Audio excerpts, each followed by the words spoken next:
Dear students, आज हम आपका चैप्टर 10 स्टार्ट कराएंगे।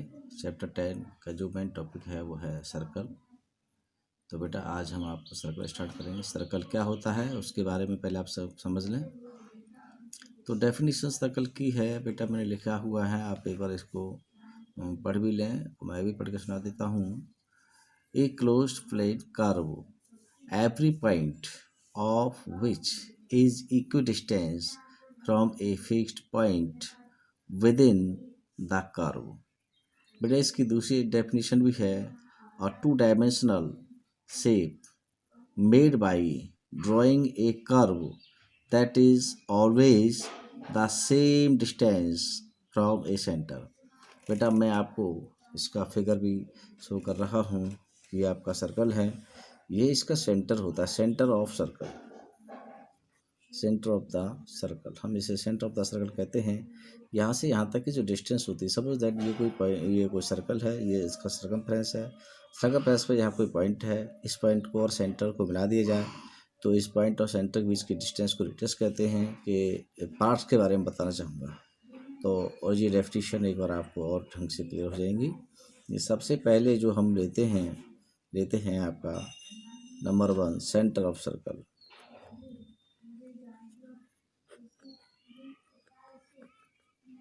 सेंटर ऑफ सर्कल मैंने आपको बताया कि ये होता है आपका सेंटर ऑफ सर्कल। दूसरा मैं आपको बताना चाहूँगा इसमें बेटा कोड के बारे में।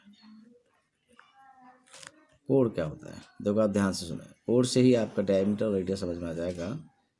ये जैसे आपका ये सर्कल है और सर्कल में आपको पता है कि इसको हम सेंटर बोलते हैं। सेंटर को हम ओ से डिनोट करते हैं, और जब कोई पॉइंट एक यहाँ है, एक पॉइंट यहाँ पर है, इन दोनों पॉइंटों को यदि हम मिला दें तो एक कोड बनता है।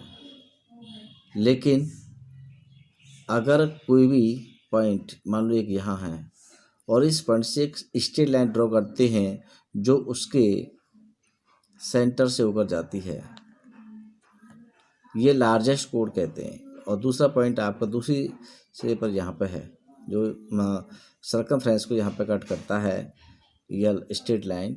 तो बेटा ध्यान से देखें, और जो लाइन थी वो सेंटर से होते हुए गई थी, और एक पॉइंट यहाँ हो गया, एक पॉइंट यहाँ हो गया, हम इसको भी कोड कहेंगे। ये लार्जेस्ट कोड कहलाएगा। क्या कहलाएगा ये लार्जेस्ट कोड कहलाएगा। इससे बड़ा कोड इसमें नहीं बन सकता। और इस लार्जेस्ट कोड को ही हम क्या कहते हैं, इसी को हम डायमीटर कहते हैं। और मैं यहाँ लिख देता हूँ, क्योंकि आपने डायमीटर सीख लिया है तो मैं यहाँ डायमीटर लिख देता हूँ। और अब आपको सीखना है रेडियस। तो रेडियस के बारे में आपको बता दूँ, डायमीटर का जो हाफ होता है, half of diameter, half of diameter is called radius. आप अच्छी तरह से इसको समझ लें।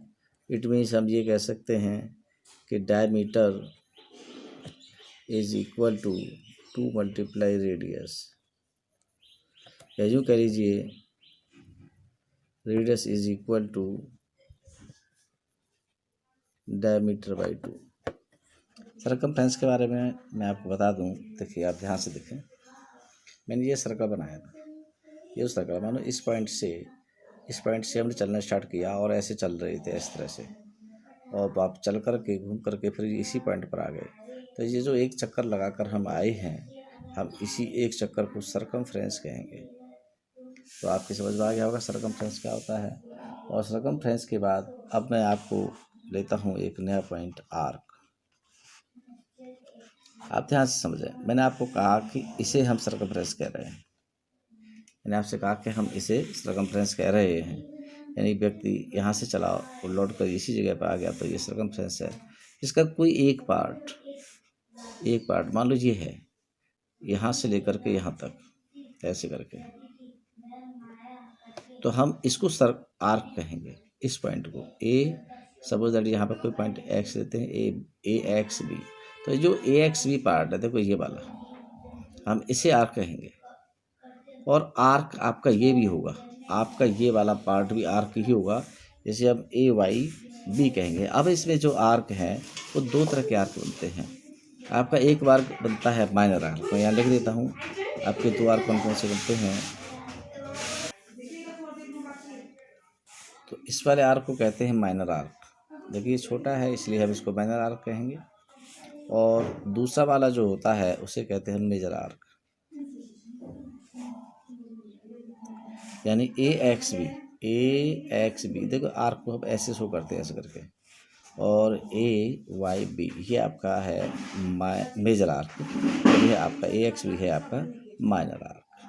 ये 6 पॉइंट हो गया। 7 पॉइंट आप कर लेते हैं टेंजेंट। ये टेंजेंट क्या होता है आप इसे समझें। इसमें आपका इस सर्कल बना दिया है, ये इस सर्कल का आपका सेंटर है, सेंटर को हम उससे डिनोट करते हैं। अब ध्यान से देखेंगे, मैंने यहाँ पर यानी कि बाहर से टच करते हुए एक स्ट्रेट लाइन ड्रॉ कर दी है इस तरह से, जो इस सर्कल के इस पॉइंट पर टच करती, सपोज दैट इस P पॉइंट पर टच करती है, तो इस पॉइंट P को तो हम कहेंगे point of contact, point of contact, और इस लाइन को, इस स्ट्रेट लाइन को कहेंगे हम टेंजेंट। यानी यह टेंजेंट वह है जो सर्कल को टच करती हुई आगे निकल गई है। यहाँ पे आपके 2 पॉइंट क्लियर हुए, एक तो आपका टेंजेंट क्लियर हो गया और एक आपका पॉइंट ऑफ कांटेक्ट। और अब हम आगे का पॉइंट लेते हैं सीकेंट।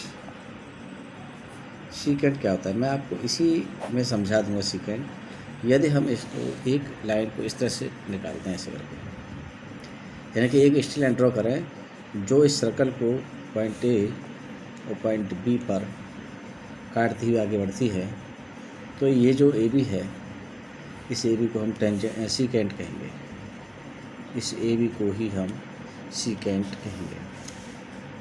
आपकी समझ में सीकेंट आ गया होगा। और अब हम आपको आगे कराएंगे सेक्टर। सेक्टर क्या होता है आप सेक्टर के बारे में जानिए।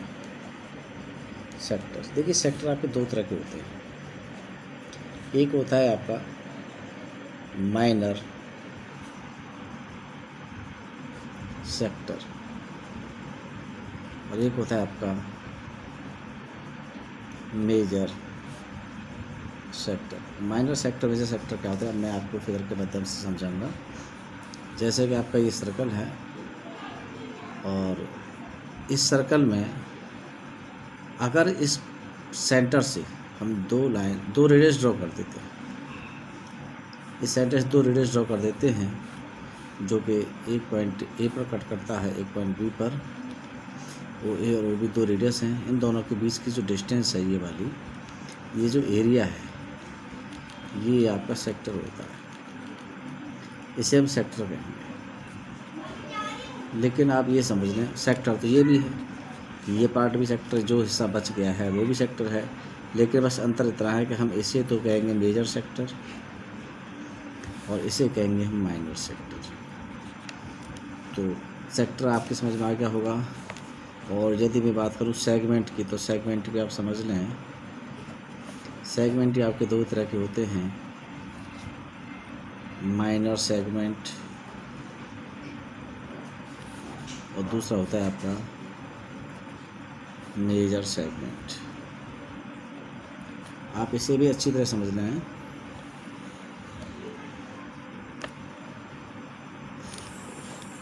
जैसे ये आपका सर्कल है और सर्कल का ये सेंटर है, मैं एक कोड ड्रॉ कर देता हूँ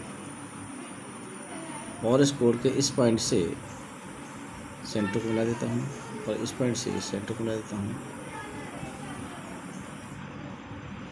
इसमें ये वाला जो पार्ट बचा है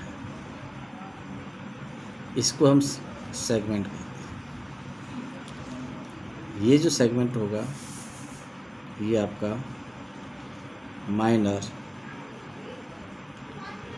सेगमेंट होगा, ये जो पार्ट है आपका मेजर सेगमेंट होगा। पॉइंट्स ऑन सर्कल और एक पॉइंट है इंटीरियर पॉइंट, इंटीरियर पॉइंट्स, और एक पॉइंट है एक्सटीरियर पॉइंट्स।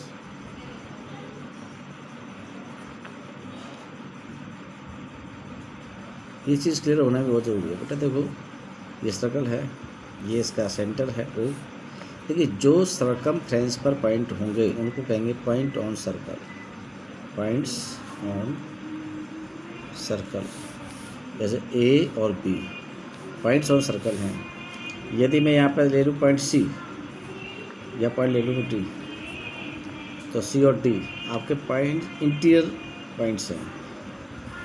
और यदि मैं ले लूँ यहाँ पे E, यहाँ ले लेता हूँ मैं F, तो आप ध्यान से सुने, points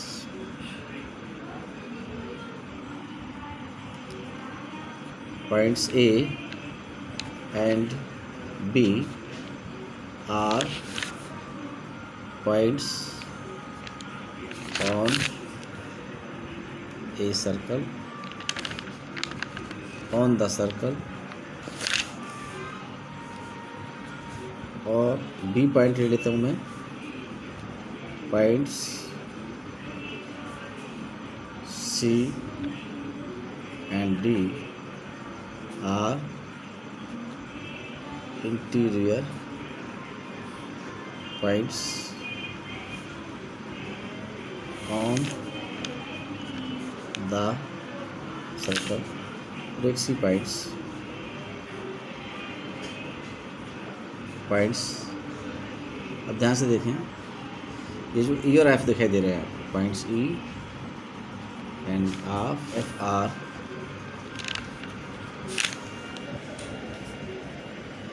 exterior points on a circle। और अब आपका स्टार्ट करते हैं चैप्टर 1, क्योंकि आपका इंट्रोडक्शन कंप्लीट हो गया है। तो चैप्टर 1 स्टार्ट करते हैं। थोड़ा सा मैं आपको समझा देता हूँ। इसमें लिखा है the tangent at any point of a circle is perpendicular to the radius through the point of contact. इस थ्योरम को आप लर्न कर लेंगे। जैसे ध्यान से देखें, ये आपका सर्कल है, ये आपका टेंजेंट है, ये आपका पॉइंट ऑफ कॉन्टैक्ट है। और जब पॉइंट ऑफ कॉन्टैक्ट पर जब हम जैसे रेडियस को ड्रॉ करते हैं, पॉइंट ऑफ कॉन्टैक्ट को ला देते हैं, तो ये जो एंगल बनता है ये 90 डिग्री एंगल बनता है। यानी रेडियस और टेंजेंट के बीच का जो एंगल है पॉइंट ऑफ कॉन्टैक्ट पर, वो 90 डिग्री का एंगल होता है। आप इस बात को हमेशा याद रखें, ठीक है। इसे प्रूव भी किया जाता है, तो आपको प्रूव करना भी सिखाएंगे। लेकिन फिलहाल आपको ये बात बहुत अच्छी तरह से याद होनी चाहिए कि रेडियस और टेंजेंट के बीच में पॉइंट ऑफ कॉन्टैक्ट पर जो एंगल बनता है वो 90 डिग्री का एंगल होता है। इस बात को आप हमेशा याद रखें।